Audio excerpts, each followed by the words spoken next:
Alors vous verrez, il y a un premier boîtier à l'extérieur avec un code de 10 chiffres. C'est un code qui change toutes les semaines, hein, faut se méfier.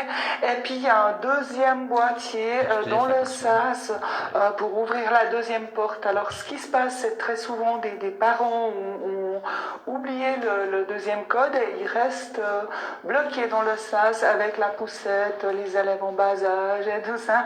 Donc il y a pas mal à nettoyer, des miettes, des briques de thé froid. J'ai vu sur les portes qu'il n'y a pas de poignées. Oui, alors ça, c'est pour des raisons de sécurité. Ils ont placé les poignées tout en haut pour pas que les élèves puissent ouvrir les portes. Ah, si. Mais s'il y a les feux à l'école, par exemple. Ma foi, il crame. Hein. Qu'est-ce que vous voulez que je vous dise? De toute façon, il y a beaucoup trop d'élèves maintenant. Qu'est-ce qu'on doit en faire, hein? Et puis, comme disait mon prof de grec quand j'étais aux études, hein, l'agriculture manque de bras. Donc, voilà. Ah, ça que je connais, ça c'est les vestiaires. Oh là là, non, alors. Il y a longtemps que ça s'appelle plus un vestiaire, c'est l'espace de transition émotionnelle. C'est là que les élèves apprennent à gérer le moment de séparation avec le référent parent. Mais c'est un espace à double affectation puisque c'est là aussi qu'il doit apprendre à gérer les retrouvailles. Alors là, il peut laisser exprimer sa joie, mais avec un petit protocole quand même, faut pas déconner. Alors ça c'est les garçons, ça c'est les filles. Non, alors on s'efforce de ne plus genrer, hein, on décloisonne maintenant pour vivre tous ensemble à la lumière du genre. Ah, ça je connais, c'est la classe. Non, alors c'est l'espace d'apprentissage pédagogique. Là, vous avez les HP, là, les TDAH, les troubles de l'attention. Ça, c'est l'espace pour les dyslexiques, dysmorphiques, dysorthographiques. Vous en voulez un peu? Mais il y a aussi l'espace pour les enfants normaux, je veux dire. Oh, mais il n'y en a plus, ça n'existe plus. Puis de toute façon, si on avait, on ne saurait pas quoi en faire. Donc, voilà, quoi. Vous savez, autrefois, on pouvait dire qu'un enfant était mal élevé ou chiant. Maintenant, on doit dire qu'il est au potentiel. Alors. Et il doit nettoyer les pupitres, tout ça. Donc, ce ne sont pas des pupitres, ce sont des soutiens d'apprentissage individuel par opposition au vivre ensemble qui se passe là-bas, qui permet des échanges interactifs. Décloisonnés entre les élèves. Ah, c'est pour ça qu'il y a les vents.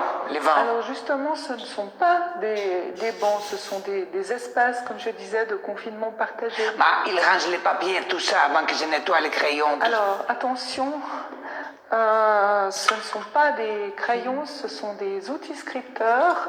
Et attendez, ça, vous savez ce que c'est? Ça, je sais, c'est une gomme. Et non. C'est un bloc mucilagineux. Ah. Voilà. Et les papiers qui sont là? Ah, vous parlez des supports graphiques végétalisés. Non, ça, c'est les vigilances orthographiques, c'est à moi. Les quoi? Les vigilances orthographiques, les dictées. Voilà, je dois les prendre à la maison pour faire les corrections. Pardon. Pour entamer la procédure d'évaluation des acquis pour les élèves allophones et non allophones. Ah, une dernière chose, est-ce que je dois faire les vitres? Non, alors il y a des nouvelles petites directives au département qui nous demandent de ne pas mettre l'élève au centre, donc j'évite de les regarder dans les yeux, je regarde volontiers la porte ou la fenêtre, donc si les vitres sont sales, comme ça m'évite d'être distraite par les oiseaux, par l'activité des vertébrés bipèdes ailés. Ça c'est la cafétéria, le réfectoire, je sais pas comment vous dites.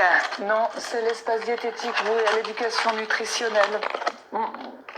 Je vous laisse regarder, il y a une table pour les végétariens, une autre pour les végétaliens, une autre pour les véganes, une autre pour les allergiques au gluten, une autre pour les allergiques au lactose. Les choses qu'ils ont rien. Mais ils mangent pas, vous savez, de toute façon, manger c'est mal vu maintenant, donc... Alors je vous montre pas lequel à poubelle parce que c'est un endroit qui me donne des angoisses terribles parce qu'il y a 78 contenants, il y a poubelle, il y a pour le papier, le PET, le feutre, la jute, la laine, enfin... Oh zut, j'ai oublié de vous montrer l'endroit où on crée de la vitesse, là, avec le tas de jeux non genrés, avec le référentiel rebondissant. La salle de gymnastique. Oui, yes. Bravo.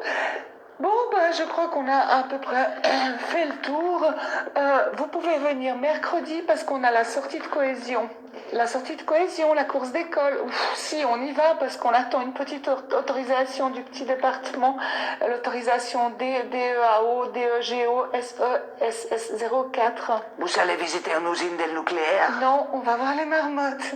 Alors, mercredi. Non, alors, quoi qu'il en soit, vous ne me verrez pas mercredi parce que j'ai une séance avec la direction tension ressources, j'ai un séminaire sur l'école inclusive et puis j'ai une formation continue, donc ne restez pas coincés dans le sas, hein. Tu sais, je suis contente quelquefois d'être juste femme de ménage, hein. Non, qu'est-ce que j'ai dit? Pas femme de ménage, agente de nettoyage, technicienne de surface. On va rester coincé dans les sas. Bien, on sort, pendant que c'est encore ouvert avec les codes.